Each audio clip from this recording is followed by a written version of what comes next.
Bonjour à tous, on se retrouve pour la cinquième vidéo du module 5 pour un cycle de tournage et on se retrouve en tournage 4 axes. Donc on va commencer par choisir la machine. Donc c'est une machine de tournage et c'est le ST15Y avec l'axe XYZ et l'axe C. Donc nous voici avec la machine, nous allons aller configurer le brut, les propriétés du brut. On va mettre le diamètre extérieur qui est à 20 mm, la longueur du brut qui est à 18. En réalité, c'est une barre de 200 à 300 mm, mais on va laisser 18 pour la simulation. Et donc, on va se mettre la face brute à 1 mm de l'origine programme en remplissant cette case. Ok, donc on voit que le brut s'est mis à jour. Les pinces, on s'en fiche. Ça, je veux pas de contrepoint, je veux pas de lunettes. Et je veux juste un brut à gauche. Je valide. Ok. Donc maintenant, nous allons réaliser les différentes opérations sur le piston. Donc pour ce faire, il faut déjà aller chercher le piston. Fichier, ouvrir. Vous allez chercher dans vos documents. Moi, dans les miens. Donc, je suis dans le module 5. Et je vais chercher le piston. Donc le piston à la phase 40. Ou celui-là. Ok. Annuler, je ne sais pas ce qu'il m'a fait là. Fichier ajouté. Voilà. Donc là, comme j'ai bien dessiné ma pièce, comme on l'avait vu dans la troisième vidéo, et ben j'ai rien à faire, j'ai pas de dynamique à faire, j'ai pas de transformation. Ensuite, je vais réaliser l'ensemble des opérations que nous avions vues ensemble. Pour ce faire, il va falloir que j'ajoute des couches. Donc déjà, celle-là, je vais la renommer. Je vais la renommer piston. Ça, c'est mon volumique. Je vais rajouter une couche externe pour l'ébaucher à finition extérieure, une couche à rainure et une dernière couche qui va s'appeler tronc pour tronçonnage. Ok. Donc ensuite, je vais aller copier les différentes esquisses dans les différentes couches qui m'intéressent. Donc, je vais mettre piston en couche active. Je vais faire filaire profil de tournage. Avant ça, je vais mettre mes filaires en vert. Voilà. Hop. Filaire profil de tournage. Je valide. Et donc, dans piston, j'ai aussi mes chaînes qui m'intéressent. Sur mes filières qui m'intéressent pour le exter, rainure et tronc. Maintenant, je vais mettre dans exter. Et dans exter, je vais copier les différentes filières qui m'intéressent. C'est pas très pratique ça. Donc je vais plutôt faire différemment. Je vais me faire une couche filaire. Ok.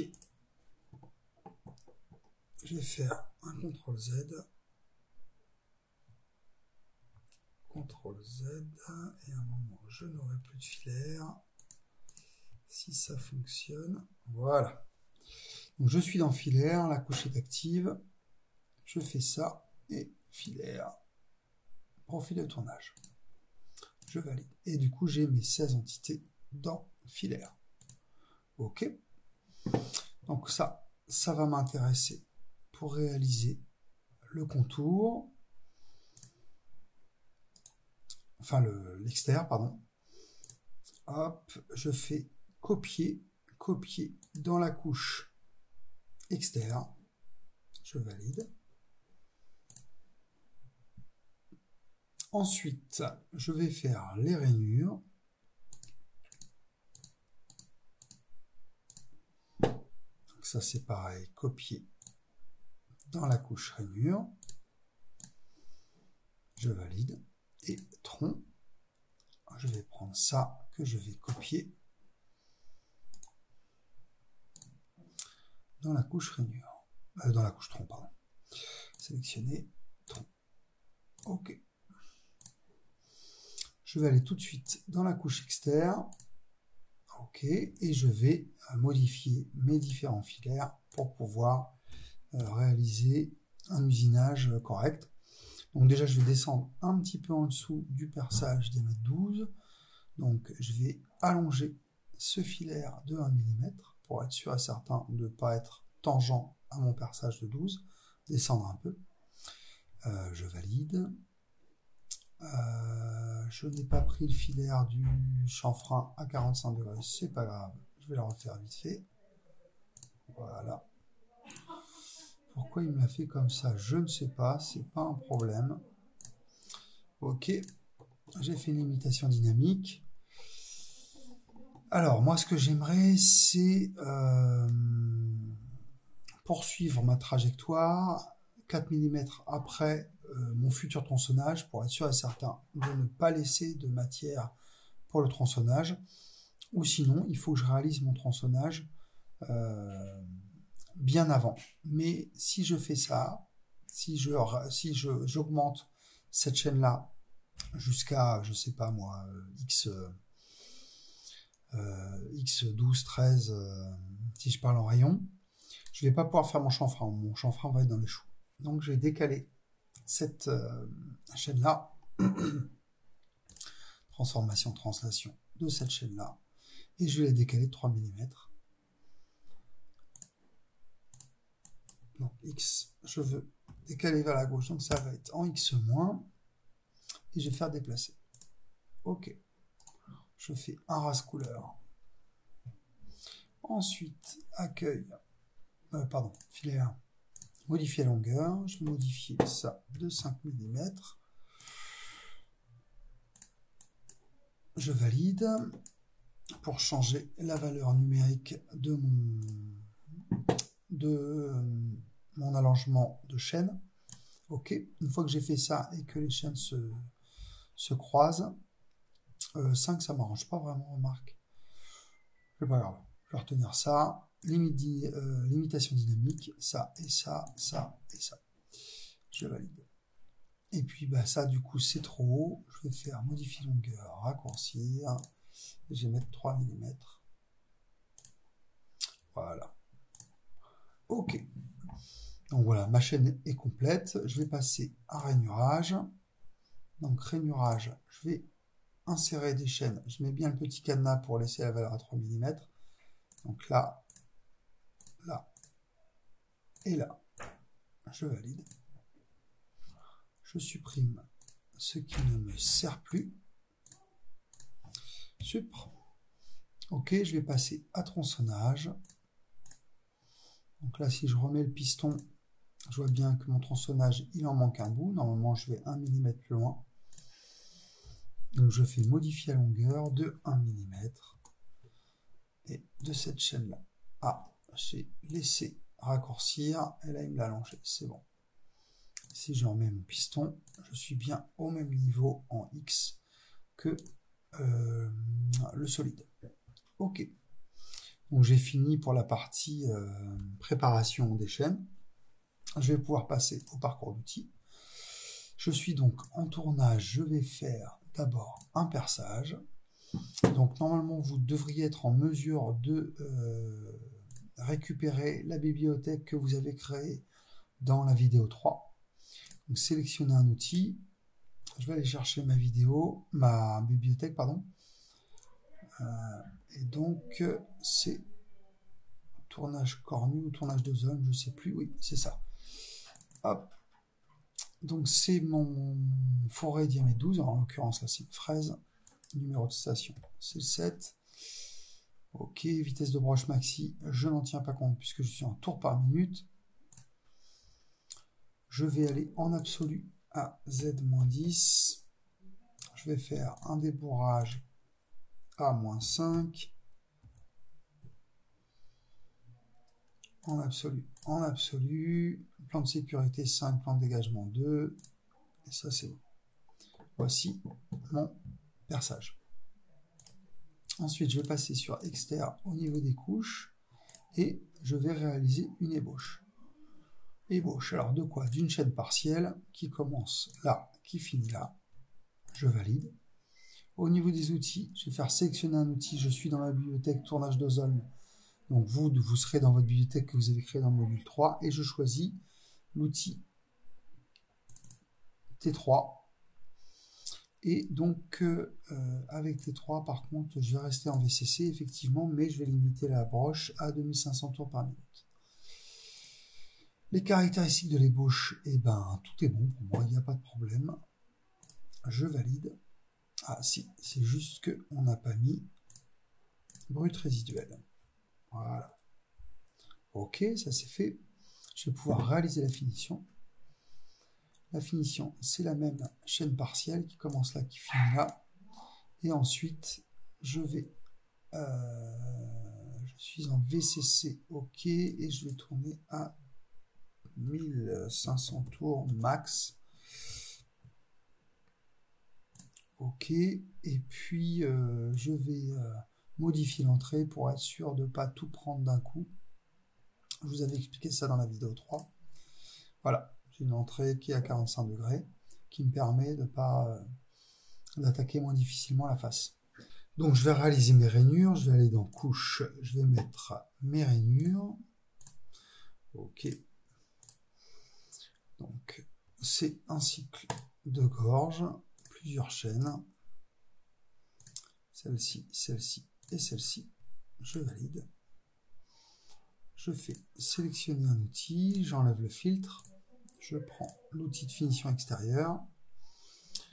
Hop. Ensuite, je passe tout à 800 tours par minute. Ça, je m'en fiche, je supprime les bauches et je valide. Et voici mes rainures. Alors, on va les vérifier par rapport à mon piston qu'elles correspondent. Et vous voyez qu'elles ne sont pas axées. Donc, je vais juste modifier ça. Je vais prendre à peu près le centre de ma plaquette. Ok, et je vais voir la différence de distance entre les deux chaînes. Donc, je vais mettre 0,4, ce sera très bien. Ok, je vais supprimer celle-là, et je vais déplacer ces trois chaînes de 0,4 mm vers la gauche. Je me suis planté.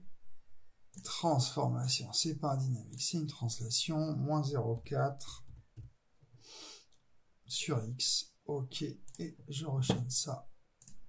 Et lorsque je mets mon piston, vous voyez que là, ça correspond nettement mieux à la forme que je vais avoir. Je vais vous montrer ça avec le parcours d'outils. S'il veut bien démarrer, je vais enregistrer quand même.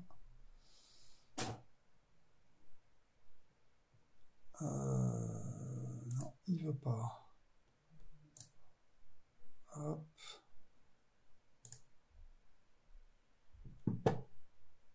C'est étonnant ça. Je vais sélectionner tout, je vais faire une simu pour voir si ça fonctionne. Ok. Vous voyez que ma chaîne elle est là, mais finalement le centre il est là. Ok. Donc ensuite, on va pas passer au tronçonnage tout de suite, pardon. On va passer au fraisage. Donc là, il faut s'imaginer qu'on va faire du fraisage en tournage. On va venir fraiser cette partie-là, là, et la partie de derrière. Donc pour ce faire, rien de bien compliqué. On va se mettre vraiment en mode fraisage. On va créer un plan de fraisage. Donc, nouveau plan. Depuis la face solide, moi je veux faire un plan sur cette face, je valide, et il faut que je m'imagine vraiment que ce plan, il est exactement pareil que si j'avais une fraiseuse en fait qui va venir usiner cette surface-là. Donc Z qui sort, X à droite, Y au fond, ça me va bien. Ce plan, je vais l'appeler fraisage 1, et puis je vais, alors attention, c'est pas tout à fait intuitif je trouve, surtout comparé aux 4 axes et aux 5 axes fraisage, le plan, il faut le mettre à 0. C'est pas forcément vrai dans les autres applications en fraisage. Donc je valide. Ok, j'ai un plan de fraisage, son origine est au centre et son Z sort par rapport à la face. Je vais créer un deuxième plan depuis face solide et cette fois-ci je vais aller chercher la face inverse, donc celle-ci. Ok, et je vais me mettre dans la même configuration, X à droite, Y au fond, Z en haut, et je vais valider. Je vais l'appeler fraisage 2. Et puis, je vais mettre aussi à 0 les différents axes du plan. Ok, donc j'ai maintenant un plan fraisage 1 et fraisage 2.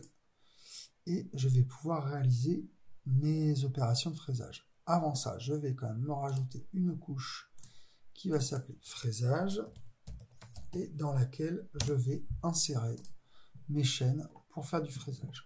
Donc, je vais faire des filaires, courbe sur une arête, là. Non, pas celle-là.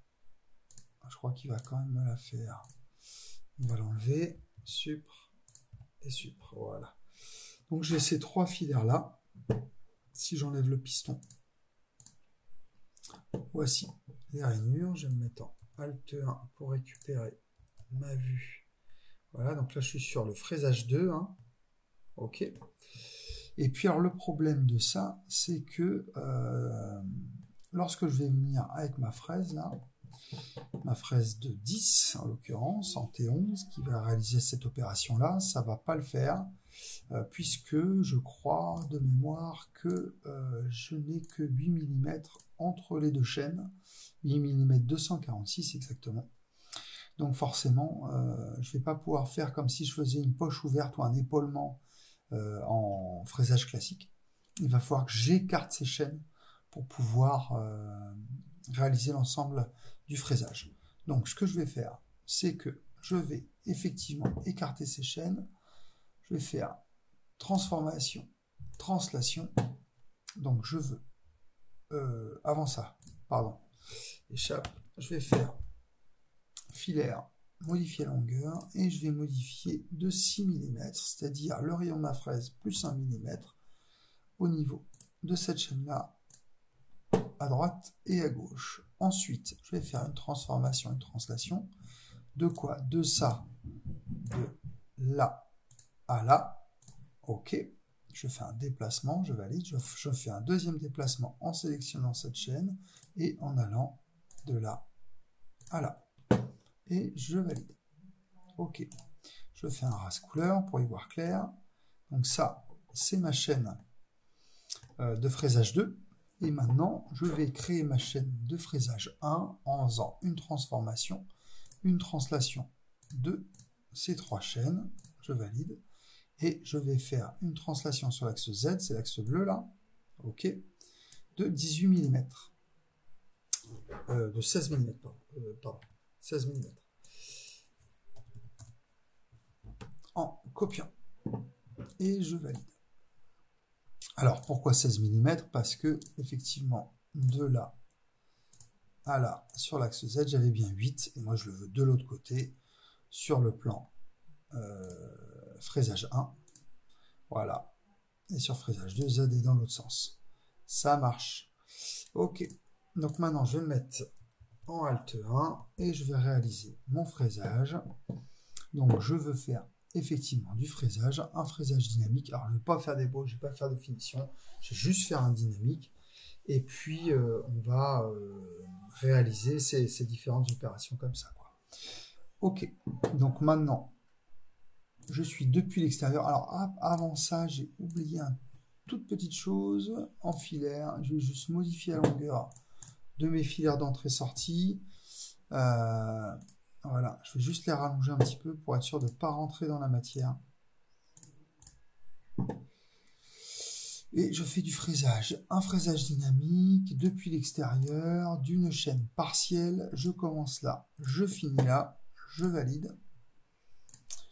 Et puis, avec une fraise, donc je vais créer un outil. Hein. C'est une fraise droite, ok. Elle fait 10, ça me va bien. Je vais l'appeler FRA 10. Je vais la mettre en T11. Ok, pareil pour là. Pareil pour là. Et puis, c'est 6000 tours max. Donc 6000 tours par minute. Et on va avancer au max. On va se mettre à 500. Ok. Je valide. Terminé. Ensuite, les paramètres de coupe. Donc là, je vais passer à 2,5. Je veux 0, 0, puisque ça va être directement une finition. Il n'y a pas grand-chose à prendre. Je vais aller directement dans les plans. Et je vais choisir mon plan fraisage 1. Alors par contre, je ne sais pas pourquoi il n'est pas à 0, 0 là. On va voir si ça nous pose problème ou pas. Je valide. Je fais la même chose à droite. Mon RUD, mon système de coordonnées est sur le plan de dessus. Et je valide. Et ben, c'est parfait, impeccable. Je fais la même chose pour la deuxième chaîne. Hop là. De là à de là. Je valide. C'est le même outil. Il faut juste que je vérifie que mon plan, du coup, je suis dans fraisage 2.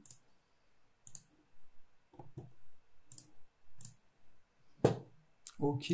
Paramètres de transition. Ah, c'est ça que j'ai pas regardé dans la première. En absolu, en absolu. En absolu partout. Et puis, je me mets donc à 12. Plan de garde 12. Dessus du brut, il est à 9,9, 18. Et la profondeur, je vais effectivement à 8. Je valide. Et là, vous verrez qu'entre les deux, ouais, qu'est-ce qu'il a? Je vais enregistrer. Je ne sais pas ce qui se passe. Je vais rouvrir. Fichier ouvrir. Piston 4 axes. Je ne sais pas ce qui se passe, mais voilà. Donc là, vous voyez que j'ai pas d'entrée. J'ai pas la petite chaîne jaune. Entrée-sortie. C'est parce que mes paramètres de transition, ils sont pas terros. Donc je vais les refaire pour cette opération-là. J'ai dit 12. 12. La 9. Et la 8. Et je valide. Et là, j'ai effectivement bien une sortie, une entrée que je retrouve aussi sur ce cycle-là. Donc mon fraisage est fait. Maintenant, il va me rester à faire mon perçage. Pour faire mon perçage, je vais aller chercher directement sur le piston les différentes les entités sur lesquelles j'ai à travailler. Ok, donc je vais commencer par celle-là. Je vais faire un perçage. Je ne vais pas faire un perçage. Annuler, non. Je ne vais pas la garder. Je vais faire du fraisage. Oui, perçage, pardon. Je crois que j'étais encore en tournage. Donc, je vais percer d'abord cette entité-là. Outil. Créer un outil. Je vais prendre une fraise de 3. 3. OK. FR3. Je vais la mettre en T4. Hop. Je vais aller à 3000 tours minute et je vais avancer à 150 en vitesse d'avance. Ok, terminé. Ensuite, paramètres de coupe, c'est un perçage normal. Je vais changer les plans pour être dans le plan fraisage 1. La même chose dans le plan de construction et dans mes paramètres de transition.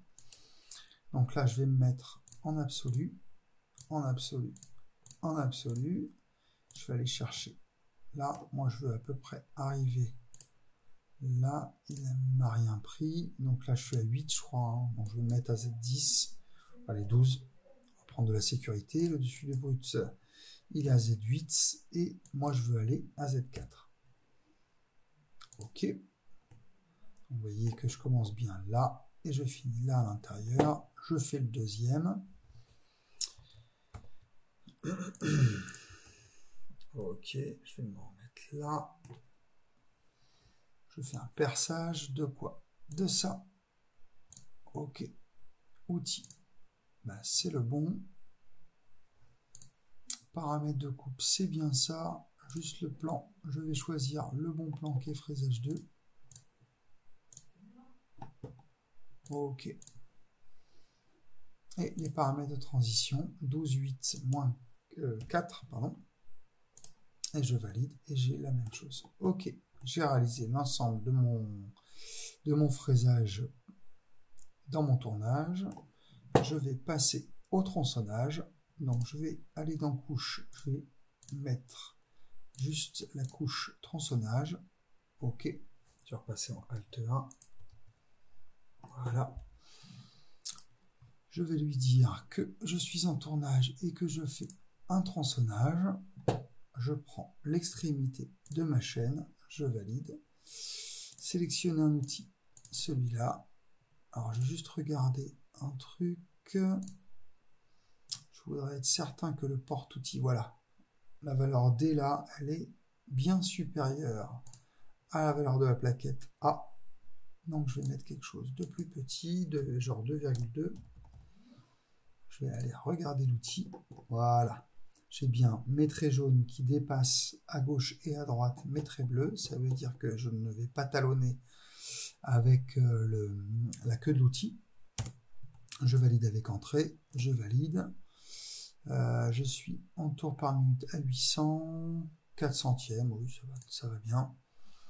Je veux juste, moi, un petit chanfrein d'1 millimètre sur la face arrière. Je valide. Je valide. Et voici. Vous avez bien fait notre chanfrein. Donc maintenant, je prends l'intégralité du programme et vérifier la simulation graphique.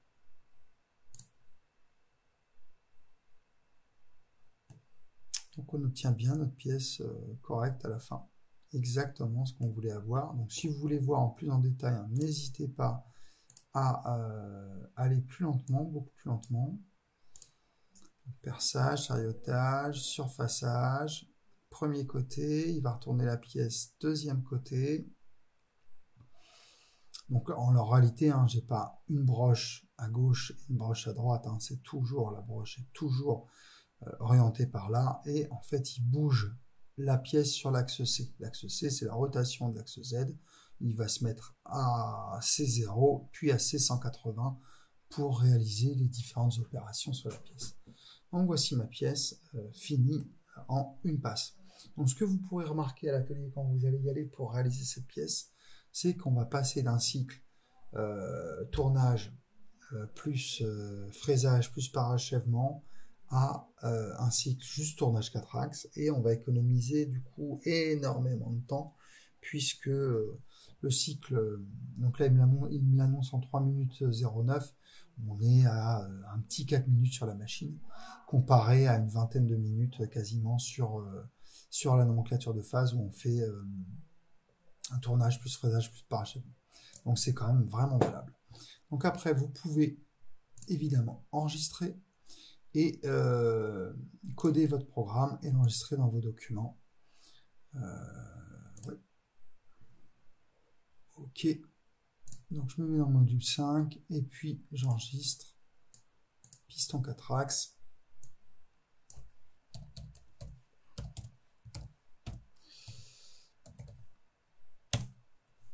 Voici. Et voilà mon programme, qui est un petit peu plus long que le programme qu'on avait réalisé dans la vidéo 3. Vous allez voir ça tout de suite. Voilà. Un petit peu plus long parce qu'il y a tout le fraisage dynamique, hein, en fait. Voilà.